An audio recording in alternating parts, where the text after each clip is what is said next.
ऋषि, आप लोग अपने जीवन काल में सत्य का पालन करें, क्योंकि सतयुग में सभी जितने भी मनुष्य थे वो सब सत्य बोलते थे और जितने जीव थे वो सब बोलते थे। गाय, भैंस, घोड़ा, हाथी, पक्षी, सरीसृप, जितने भी जलचर, थलचर, नपचर, अंडज जो भी थे सब बोलते थे। हम उनकी भाषा सुनते थे, वो हमारी भाषा सुनते थे। आज भी जो 15 दिन 20 दिन का जो गाय का बछड़ा है, बछड़ा या बछड़ी जो भी है, वो जब बोलेगा तो स्पष्ट उसके मुंह से माँ की आवाज आती है। ये सुना है? स्पष्ट वो माँ बोलता है, माँ माँ माँ ऐसे बोलता है, आगे पीछे कुछ नहीं। जो जो बड़ा होगा, जब बड़ा हो जाएगा तब वो बाँ बाँ करेगा, और जब छोटा होता है तो माँ माँ की आवाज़ निकालता है। अर्थात सिद्ध होता है कि पहले जो है सभी जीव बोलते थे। पक्षी बोलते थे तो वृक्ष भी बोलते थे, जड़ बोलते थे, जड़ चेतन, अंडज, उद्भिद, जितने भी जीव थे सब बोलते थे। अगर ऐसा ना होता तो भगवान राम जंगल में पशु पक्षी से पूछते हैं, हे खग मृग, हे मधुकर श्रेणी, तुम देखी सीता मृग। तो पूछते क्यों? जितने भी उस समय थे वो सब सत्य बोलते थे। ऋषि ने कहा, सूत जी आप निष्पाप हैं, आपका जन्म हुआ सतयुग में। सतयुग में जितने भी मनुष्य थे सब जो है निष्पाप थे, किसी से एक भी अंश लेश मात्र भी पाप नहीं होता था, और सारे मनुष्य देवता के तुल्य थे। पशु पक्षी कम थे, जड़ चेतन कम थे, पत्थर इत्यादि कम थे, मनुष्य ज्यादा थे। और मनुष्य की इतनी सृष्टि नहीं थी। जो भी मनुष्य थे वो देवता तुल्य थे, चाहे वो सप्तऋषि हों, चाहे वो सनक सनंदन सनकादिक सनंद कुमार हो, और चाहे वो मनु हो, जो भी हो वो सब देवता ही थे। मानस पुत्र थे ब्रह्मा जी के। जितने जीव हैं ये सारे जीव जो है कश्यप ऋषि के वंश हैं। कश्यप ऋषि के 8 पत्नी थी। 8 पत्नी में 3 जो है सबसे मशहूर थी, उत्तम। एक जो अदिति थी, उससे सारे देवता का जन्म हुआ, इसीलिए सूर्य का आदित्य नाम है। जो दिति थी, उनसे जो है सभी राक्षसों का जन्म। जितने राक्षस थे वो सारे जो है महाप्रतापी और बलवान थे। देवता डरपोक थे, चतुर थे। राक्षस जो है मेहनती, बलवान, परिश्रमी, ये सब उनके अंदर गुण था। अब इसके और जो एक करदम नाम की पत्नी थी, जिससे नाग उत्पन्न हुए, यक्ष, गंधर्व इत्यादि जितने भी हैं सब ऋषि मुनि के वंशज हैं, संतान। कहते हैं कि जिन विषयों का ज्ञान है वो सब आप वास्तविक रूप में जानते हैं। वेत्थम तम सौम्य तत्व सर्व तत्व तत्वनुग्रहात् गुरुहि स्नग्ध यस्य शिष्यरस्य गुरुवो गुह्यं तम। और जितना भी ज्ञान मिलता है, बिना गुरु के कोई ज्ञान नहीं मिलता है। और सर्वप्रथम गुरु माता है। माता ने हमको बोलना सिखाया, चलना सिखाया, बैठना सिखाया, क्योंकि सबसे ज्यादा समय हमारा माता से के पास बीता। जीवन में कभी माता से झूठ न बोलना। अब वो बता रहे थे कलयुग के लिए, क्योंकि जन्म तो फिर होना है। हर आदमी तो ऐसा जीव है नहीं कि भगवान में समा जाए, मोक्ष को प्राप्त हो जाए। कायीणात खायुख सल्व कलामक युगी जना। कलयुग एक ऐसा युग आएगा जिसमें मंदा सुमंत मतयो मंद भाग्या दुहितः भूरिणी भूरि कर्मणि श्रोतन्नान विभावसः अतः साधो यत्र यस्सारं समुद्धृत्य मनीखया ब्रूहीणा त्राधानाम एनाम संप्रसीदति। सूत जानासि भद्रं ते भगवान साततां पतिः देवक्ता वसुदेवस्य जातो यस्य चिकीर्षयः। उस समय सतयुग में पूरे धर्मात्मा, त्रेता युग में 10% पापी और 90% धर्मात्मा, और 10% में जो पापी थे वो रावण जैसे पापी। कलयुग में आधा पाप आधा पुण्य द्वापर में, और कलयुग में 90% पाप 10% पुण्य। तो उन्होंने सूत जी ने कहा कि कलयुग में भगवान कृष्ण का अवतार होगा, क्योंकि भगवान राम त्रेता में पुण्यात्मा है, पुरुषोत्तम है, और द्वापर में भगवान कृष्ण का अवतार होगा। कलयुग के प्रारंभ तक वो रहेंगे। जब कलयुग का प्रारंभ हो जाएगा उसके 5000 वर्ष तक कलयुग का असर नहीं होगा, क्योंकि ऐसा भगवान का कुछ प्रभाव था कि 5000 वर्ष तक असर नहीं हुआ। अब 5000 वर्ष से 100 वर्ष ऊपर हुआ। अब समझो कलयुग को 100 वर्ष हो गए जन्म, कलयुग का प्रभाव 100 वर्ष से प्रभावित है। 100 वर्ष पहले इतना आताताई आतंक नहीं था। को वा भगवतस्य पुण्य श्लोक ये कर्मणः शुद्धि कामो न श्रीयाधत् कलिमलापहम यस्य कर्माण्य दुराराणि परिगीतानि शूरभिः ब्रूहीणा साधानां लीलया धतस्य कलह अथाख्याय हरेधीर तारां कथा सुधा लीला विदस्य सुरीर्मीशमापयः। और भगवान के जो रूप का वर्णन है, चरित्र का वर्णन है, कार्य का वर्णन है, उसमें ये बताया गया है कि हम कलयुग में अगर भगवान के नख से सिर तक एक बार ध्यान कर लें तो हमें सतयुग के बराबर पुण्य प्राप्त होगा। बुद्धिमान सूत जी सर्वसमर्थ प्रभु अपनी योग माया से स्वच्छंद लीला करते हैं। आप उन श्री हरि की मंगलमयी अवतार कथाओं तथा वर्णन कीजिए।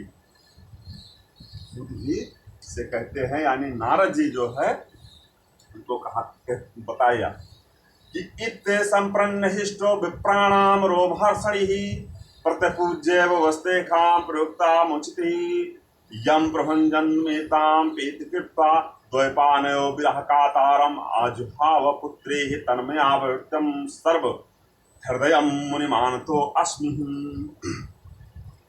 सूत जी कहते हैं कि जिस समय श्री सुखदेव जी का यज्ञोपवीत संस्कार भी नहीं हुआ था, सुताम लौकिक 16 साल के थे तो इनका यज्ञोपवीत का संस्कार नहीं हुआ था, लेकिन तब भी इनको आत्मज्ञान हुआ था। इनका हुआ कैसे था? 16 वर्ष तो ये गर्भ में ही रहे सुखदेव जी। जब ये अमर कथा सुन लिया सुखदेव जी महाराज, तो जब शिव जी ने, पार्वती जी ने कहा कि हमने तो बीच में सो गई थी, तो शिव जी ने जो है देखा कि जो हूँ कौन करता था, तो मनुष्य की भाषा तोता बोलता है। आज भी मनुष्य की भाषा तोता बोलता है, तो वो मनुष्य की तरह हूँ कर रहा था, ना कि कबूतर बोलता है।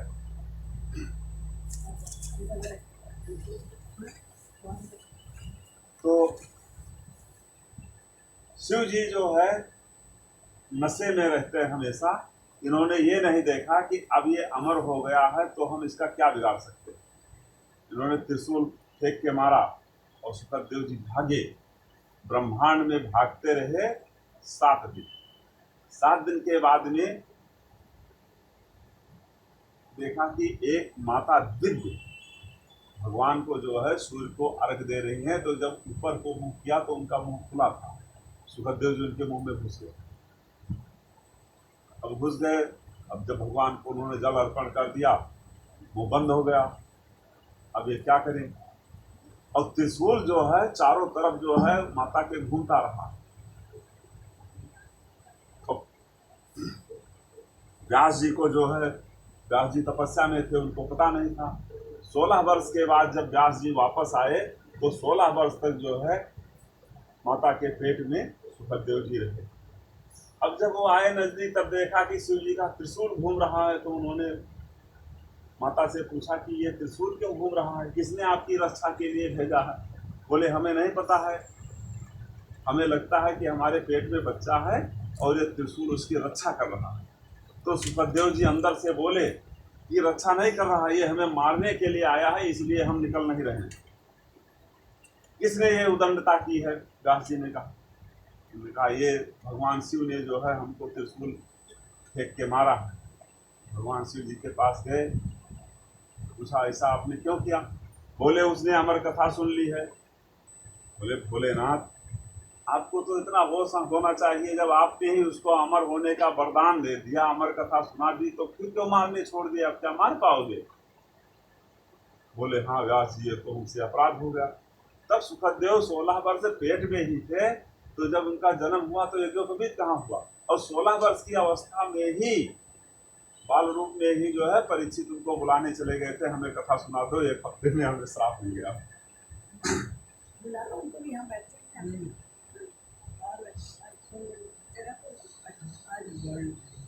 तो पिता व्यास जी विरह से कातर होकर पुकारने लगे, बेटा बेटा। उस समय तन्मय होने के कारण से सुखदेव जी की ओर से वृक्षों ने उत्तर दिया, ऐसे सबके हृदय में विराजमान सुखदेव जी मुनि, मैं आपको नमस्कार करता हूँ।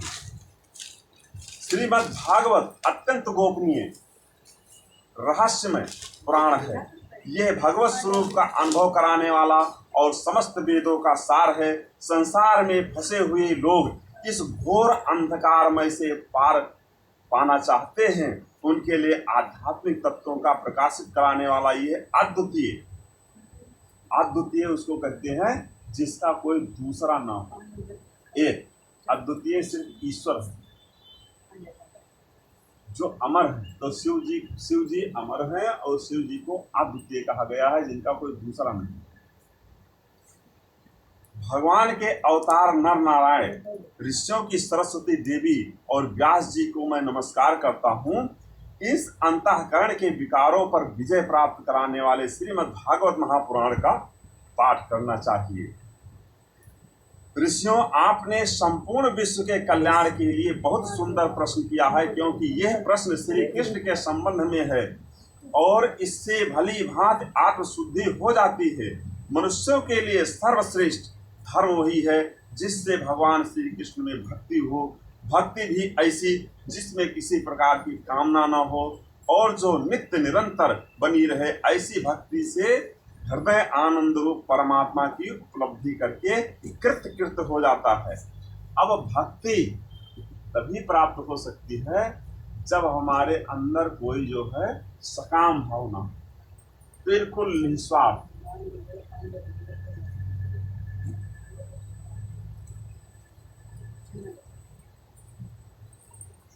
बिल्कुल निस्वार्थ भाव।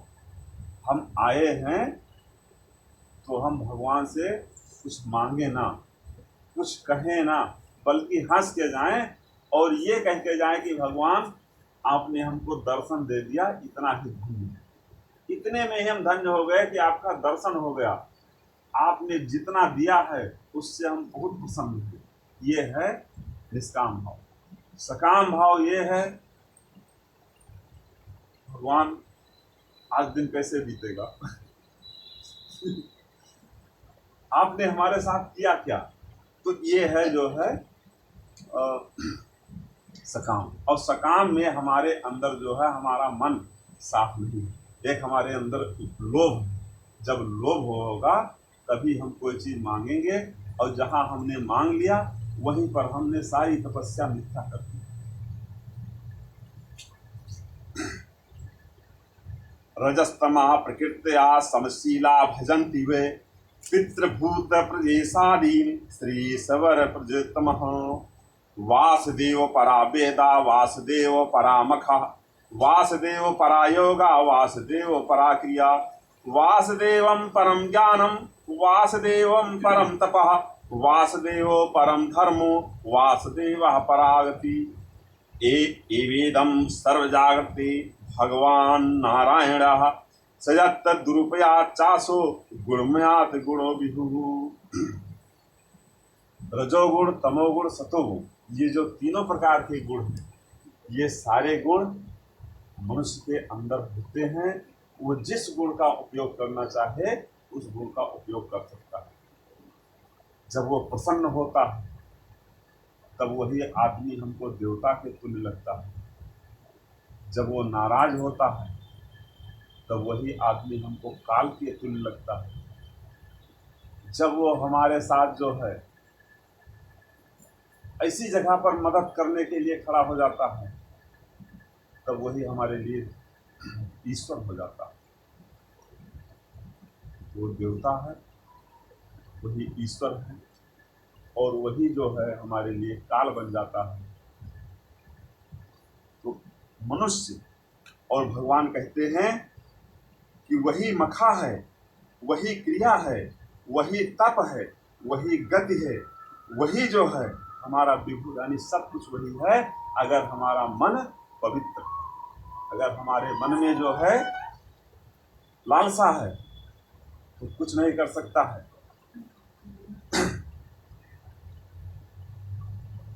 नारद जी कहते हैं कि हे सूत जी, आपने भगवान के रूपों का वर्णन किया, चरित्रों का वर्णन किया, उनके नामों का महत्व का वर्णन किया, लेकिन हमें इच्छा है कि भगवान के अवतारों का वर्णन करिए। भगवान ने अवतार क्यों लिया? सूत जी कहते हैं कि हे नारद, आपने अति उत्तम बात पूछी है।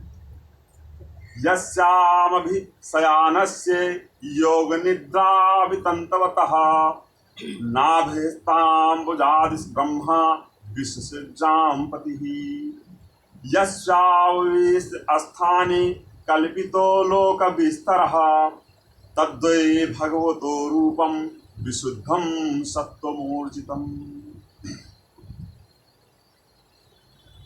जो ये भगवान का पुरुष सूत्र है, तो भगवान ने जब विराट रूप धारण किया, शिव पुराण में है कि भगवान शिव ने विराट रूप धारण किया। इसमें है श्रीमद् भागवत में या वामन पुराण में या पद्म पुराण में, जब भगवान ने विराट रूप धारण किया तब पृथ्वी जो है सिर्फ भगवान के तलवे के नीचे थी। पैर जो है पृथ्वी पर, और सिर्फ उनका ब्रह्मांड में, ब्रह्मांड अनंत है तो ब्रह्मांड में उनका सिर था। इतना विराट रूप था। उनके कारण जल में शयन करते हुए जब योग निद्रा विस्तार किया तब उनके नाभि सरोवर से एक कमल प्रकट हुआ। अब कमल प्रकट हुआ और ऊपर जाके कमल जो है खिला। उसमें एक जो है बिंब, एक कण का जो है उत्पत्ति हुई। उस कण में एक चतुर्भुज बालक जो है पंचे, इनको भी 5 मुख था ब्रह्मा के। जैसे शिव जी के 5 मुख है, जैसे ब्रह्मा के भी 5 मुख था। उस समय 5 मुख लेके ब्रह्मा जी बाल रूप में उत्पन्न हुए, और वो जो है उनको अहंकार हो गया कि ब्रह्मांड में हम ही सिर्फ अकेले हैं और कोई नहीं, और वही जो है सब कुछ बनने को तैयार हुए। अहंकार जो है एक ऐसी व्यवस्था है कि इस देवताओं में 3 लोगों को अहंकार हुआ। चंद्रमा को अहंकार हुआ अपने रूप का कि हमसे बड़ा रूपवान कोई नहीं है, और उनको श्राप मिल गया कि जब तक तुम जो है सृष्टि में हो तब तक कलंकित रहोगे। आज भी काला धब्बा चंद्रमा में है। विज्ञान कुछ भी कहता हो, पर चंद्रमा श्रापित है, उनके रूप में कलंक लग गया। इंद्र कलंकित है। इंद्र का मतलब हुआ इंद्रियों का मालिक। अब इंद्र जो है इतने अहंकारी है कि हमारे पास वज्र है, हमारे समान कोई वीर नहीं है, और उनको जो है बृहस्पति ने श्राप दे दिया कि तुम्हारा वैभव नष्ट हो जाए, तुम्हारे जितना डरपोक कोई नहीं होगा। अगर कोई छोटी सी भगवान की आराधना के लिए बैठता है तो इंद्र सबसे पहले जो है डर जाते हैं। तीसरा अहंकार हुआ कामदेव को कि हमसे बड़ा रूपवान, हमसे बड़ा बलवान, हम चाहे ब्रह्मांड हिला दें। भगवान ने उनको भस्म ही कर दिया, जबकि इन तीन देवताओं में कोई भी देवता मारा नहीं गया, लेकिन अहंकार में भस्म होना पड़ा कामदेव को।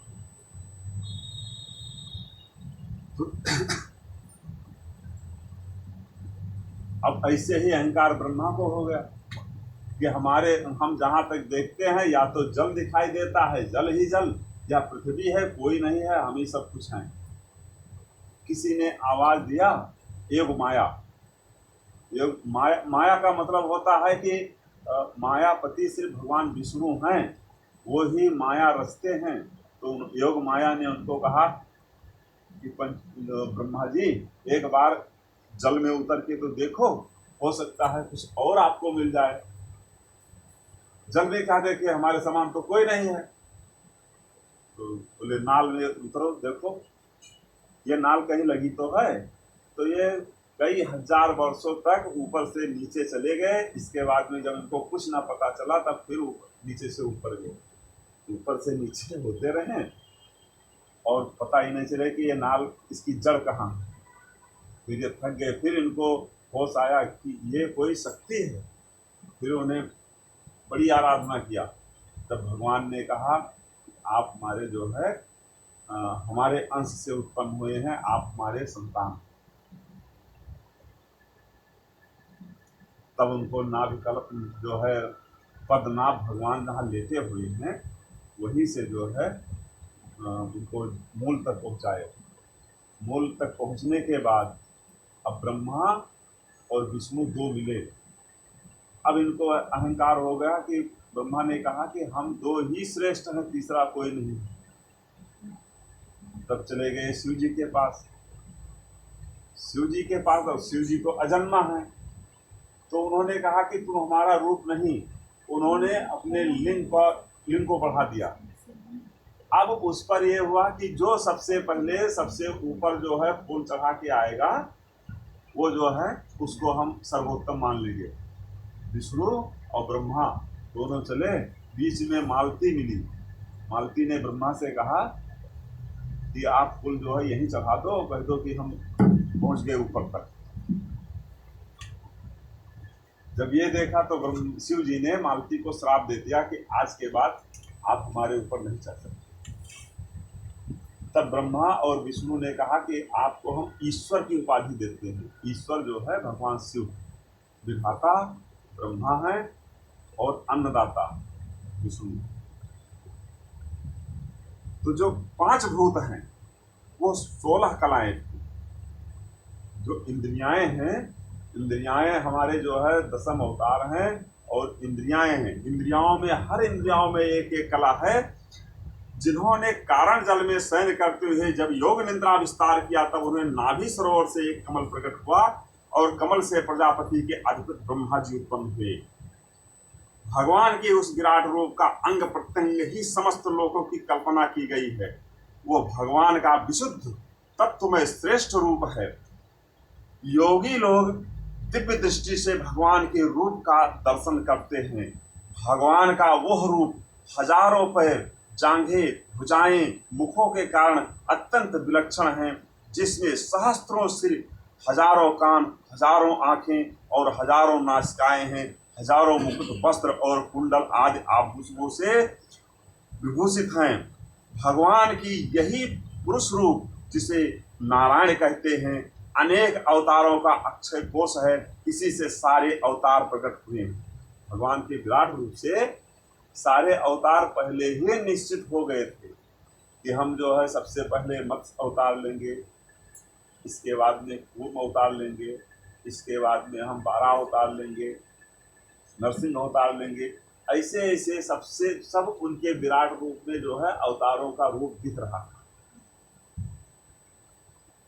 प्रकृति मृग स्वर्ग देवर्षि मुत्पत्ति सह तंत्रम तात्तमाचष्ट स्नेह कर्मणा प्रिय धर्म कला सर्गे नर नारायण वृखि भूत्वा मोपीतमकुरोत दुस्तरम तपः पंचमहाकपिलो नाम सिद्धेश काले विप्लुतः प्रोवाचार्य सांख्यम तत्वग्राम विनिर्णः। ऋषियों की सृष्टि में देवर्षि नारद रूप में तीसरा अवतार ग्रहण किया। ऋषि में नारद जी का जो है तीसरा अवतार।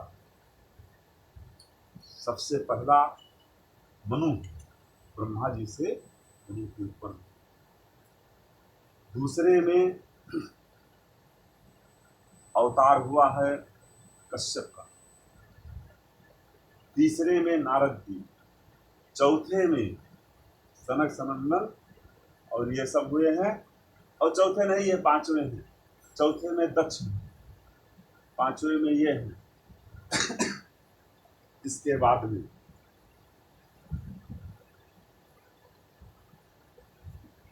विभाजन दे दिया कश्यप, अब आप सृष्टि की रचना आप करें।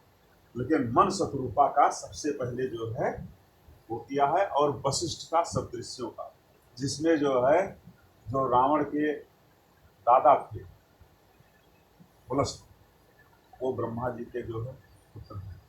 सप्तऋषियों में उनका नाम आता है। विश्वश्रवा नहीं है लेकिन पुलस्त। नारद पांच पात्र कहते हैं, उपदेश किया, उसमें कर्मों के द्वारा किस प्रकार कर्म बंधन से मुक्ति मिलती है उसका वर्णन किया है। धर्मपत्नी मूर्ति के गर्भ से उन्होंने नर नारायण के रूप में चौथा अवतार ग्रहण किया। इस अवतार में उन्होंने ऋषि बनकर मन और इंद्रियों का सर्वथा संयम करके बड़ी कठिन तपस्या की। पांचवें अवतार में वे सिद्धों के स्वामी कपिल के रूप में प्रकट हुए और तत्वों का निर्णय करने वाले सांख्य शास्त्र का समय के फेर से लुप्त हो गया। आसुरी नामक ब्राह्मण को उपदेश किया।